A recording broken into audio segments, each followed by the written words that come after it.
I am an Indonesian woman with red lipstick, a beaded necklace, a white t-shirt, and behind me is the black and white spread of the front and back covers of my book Amuk, which is in chartreuse, as I'm holding it up here in real life. So that is such an excellent question because the word amuk has always been so generative for me in terms of thinking about translation.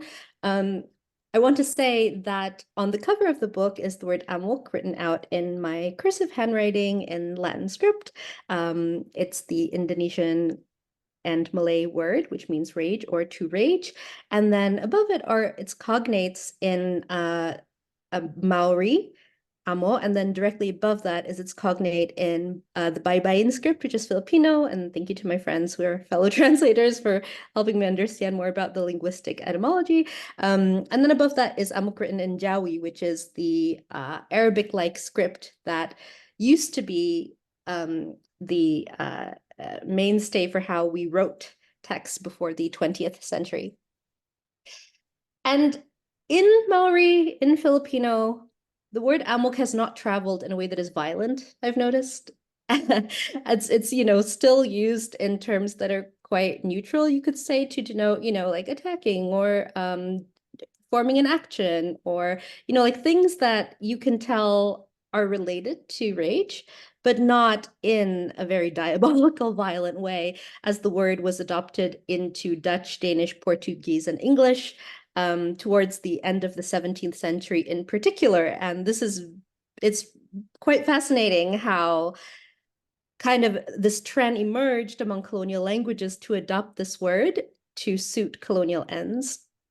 It came to be translated as, natives homicidal, murderous sprees for absolutely no reason. And that turned into the word being classified as a psychopathological syndrome or a culture-bound syndrome.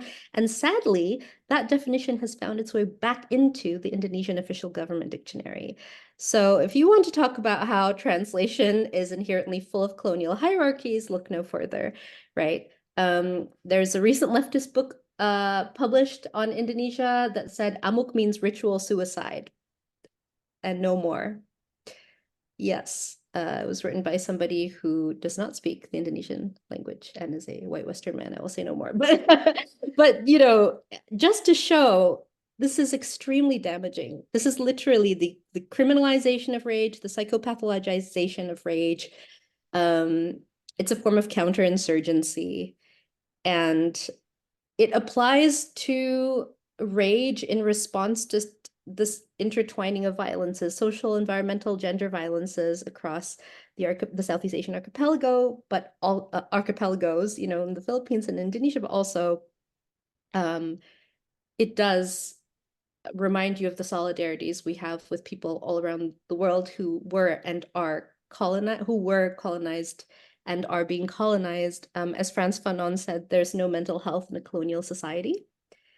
And the framing of mental health in a colonial society is also not mentally sound, I would venture to say. So, yeah.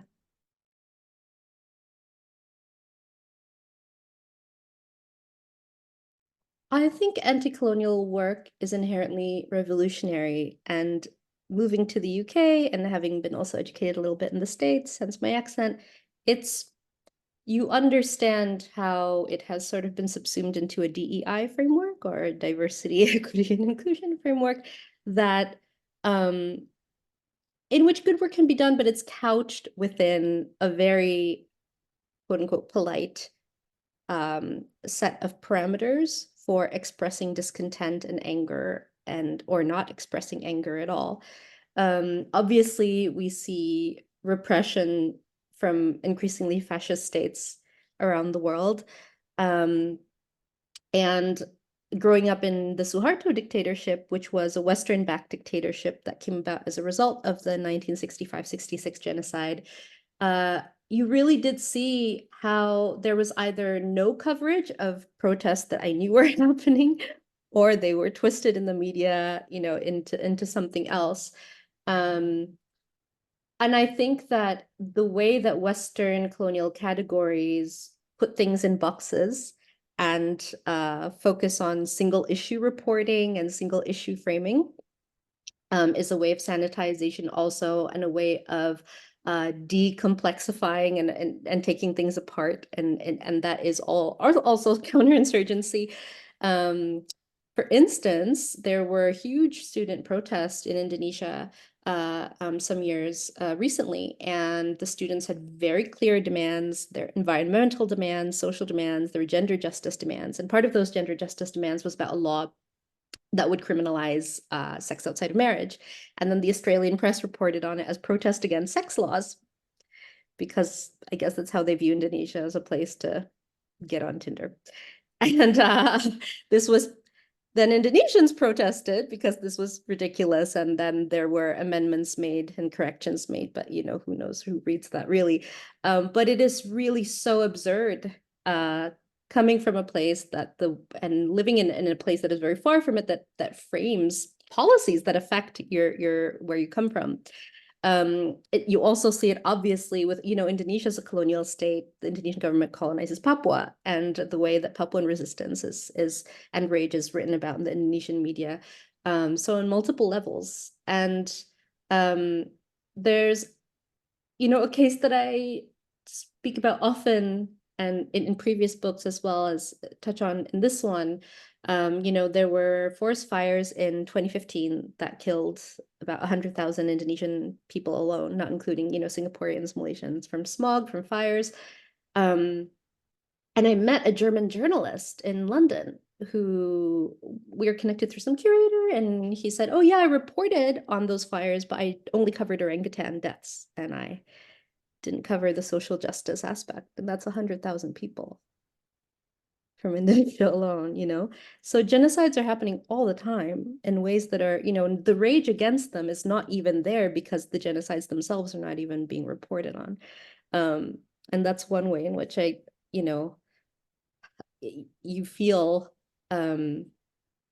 wild, like knowing how things are, and then the way that they become twisted by people who have more power to actually create policies that affect where you come from.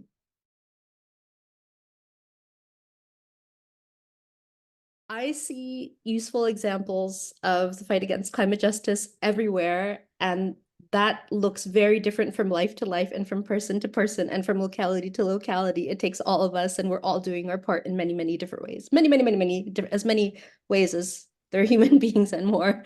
There are possibilities to fight back and to create a sense of climate justice. I think that the work that I really admire is work that truly helps Indigenous communities. And I have observed that even so-called environmental groups that claim to support Indigenous communities may have corporate links still. So we have to be very, very careful about greenwashing, about really peering through lineages of finance flows and who sponsors what. I think the people who are helping Indigenous groups with surveillance are some of the people I respect so much. I have friends who work in that field and are doing incredible work. And I think, with amuk, the brackets are so important. And I emphasize brackets so much throughout the book because it's also about what isn't said. I'm an advocate for what Edouard Glissant calls opacity in translation, which is, like you don't need, why do you need to understand everything, which is also a form of colonial capture. And what we choose to translate or not is very much up to us. And we need to understand what is useful to translate for outsiders and what is better to sort of hold back if it helps the sustenance of our own struggling communities.